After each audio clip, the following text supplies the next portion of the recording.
नमस्कार, आप देख रहे हैं राष्ट्र की बात। आपके साथ में हूं मानव गुप्ता। इंडिया गठबंधन ने यूपी में सीटों का बंटवारा किया और फौरन यूपी के दो लड़के साथ मैदान में उतर गए, अखिलेश यादव और राहुल गांधी। इधर एनडीए भी पर्दे के पीछे अपना सीट शेयरिंग एग्रीमेंट फाइनलाइज कर रहा है। सीटों का बंटवारा अंतिम दौर में है, यह हमें सूत्रों से पता चला है। लेकिन इस बीच जो तीसरा गुट है उत्तर प्रदेश में, बहुजन समाज पार्टी का, मायावती का, वहां भगदड़ मच गई है। बीएसपी में बड़ी बगावत हो गई है। 10 में से 8 सांसद मायावती के पार्टी छोड़ रहे हैं, जो हमें जानकारी मिली है। जरा सोचिए, अगर 10 में से 8 सांसद किसी पार्टी के बगावत कर दें और पाला बदल लें तो सवाल तो उठेगा, क्या 2024 के लोकसभा चुनाव से ठीक पहले मायावती का गेम ओवर हो रहा है? क्या बहुजन समाज पार्टी के अस्तित्व पर नया संकट आने वाला है? और अगर ऐसा है तो फायदा किसको होगा? तो खबर यह है, बीएसपी के सांसद रितेश पांडे, आपको पता ही है, कल बीजेपी में शामिल हो गए। अब खबर यह आ रही है कि 3 और सांसद हैं बीएसपी के जो बीजेपी के संपर्क में हैं। नाम अभी आपको बताता हूं। बीएसपी के 2 सांसद कांग्रेस के संपर्क में हैं, बहुत जल्दी वो आपको राहुल गांधी के साथ दिखाई देंगे। एक बीएसपी के सांसद आरएलडी में जा रहे हैं, वो भी बहुत जल्दी सामने आ जाएगा। और एक और सांसद बीएसपी की संगीता आजाद, उनके बारे में भी खबर है कि वो बीजेपी के संपर्क में है। अब 10 सांसद हैं बहुजन समाज पार्टी के। पिछले चुनाव में समाजवादी पार्टी के साथ मिलकर लड़ी थी बीएसपी यूपी का चुनाव, 10 जीते थे। अब अगर इन 10 में से 5, 2 और 2, 4, मतलब 4 बीजेपी में जा रहे हैं। अब अगर उसमें से 4 बीजेपी में चले गए, जरा सोचिए, 2 कांग्रेस में चले गए, 1 समाजवादी पार्टी में, तो क्या होगा? ये देखिए, रितेश पांडे बीजेपी में जा रहे हैं, अतुल राय बीजेपी में जा रहे हैं, मलूक नागर आरएलडी में जा रहे हैं, दानिश अली आपको पता ही है राहुल गांधी के साथ कई बार दिखाई दे चुके हैं और बीएसपी से तो बाहर हो ही चुके हैं। श्याम सिंह यादव का भी नाम चल रहा है, कांग्रेस में जा रहे हैं। अफजाल अंसारी समाजवादी पार्टी में जा चुके हैं। रितेश पांडे बीजेपी, संगीता आजाद बीजेपी, राम शिरोमणि बीजेपी। 10 में से 8 सांसद बीजेपी, कांग्रेस, समाजवादी और आरएलडी में जा रहे हैं। अतुल राय बीजेपी, मलूक नागर आरएलडी, दानिश अली कांग्रेस, 6 हो गए। और ये 2 और, श्याम यादव कांग्रेस, हमारे साथ कई बार राष्ट्र की बात में आए भी हैं, आज भी आने वाले थे, अचानक उनकी तबीयत खराब हो गई, वो इस डिबेट में नहीं है। पर बहुजन समाज पार्टी के अगर अस्तित्व पर संकट के बादल आए हैं, अच्छा खासा वोट परसेंट रहा है मायावती का। अगर बीएसपी का वोट छिटका तो फायदा किसका होगा, इंडिया गठबंधन का या एनडीए का? आगे इस पर बहस करूंगा, लेकिन मायावती के बारे में आपको याद दिला दूं, 4 बार सीएम रही हैं। उत्तर प्रदेश में एक वक्त ऐसा था जब मायावती की तूती बोलती थी, उनके बिना सरकार नहीं बनती थी। 4 बार सीएम रही, लेकिन 2014 के बाद से उनका ग्राफ लगातार नीचे गिरा। 14 में उनको कोई सीट नहीं आई, 19 में समाजवादी पार्टी के साथ लड़ी, 9 सीट आई, 10 सीट आई, माफ करिए, और 24 में अब देखिए चुनाव से ठीक पहले 8 सांसद उनके टूटते जा रहे हैं। जरा उनका, मायावती की पार्टी का परफॉर्मेंस वोट परसेंट के हिसाब से भी देखिए, तब आपको समझ में आएगा कि मायावती की ताकत कैसे कम हुई है। 2009 में 20 सीटें जीती थी मायावती ने, 27% के आसपास वोट था यूपी में, 27, जरा सोचिए। और 14 में 20% के आसपास आ गया ये वोट, सीट एक भी नहीं मिली।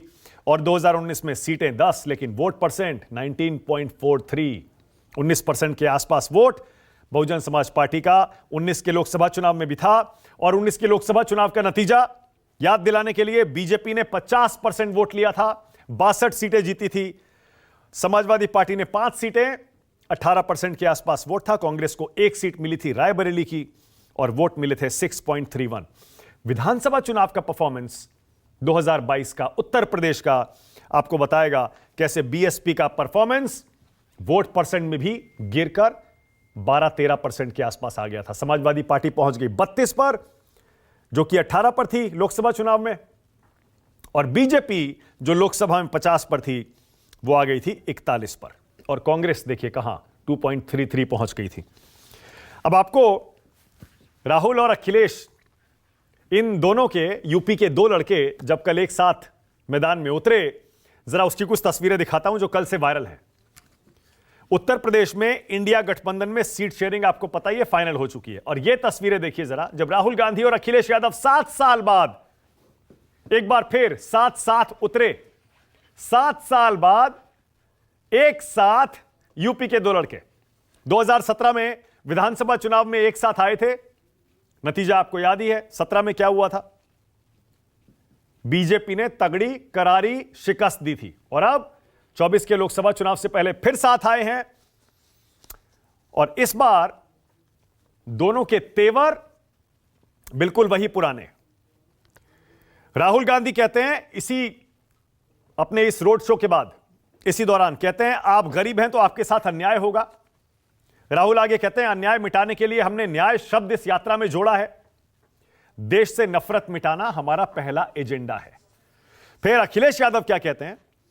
अखिलेश राहुल गांधी के साथ भारत जोड़ो न्याय यात्रा में शामिल होने के बाद कहते हैं इंडिया अन्याय काल दूर करने को तैयार है।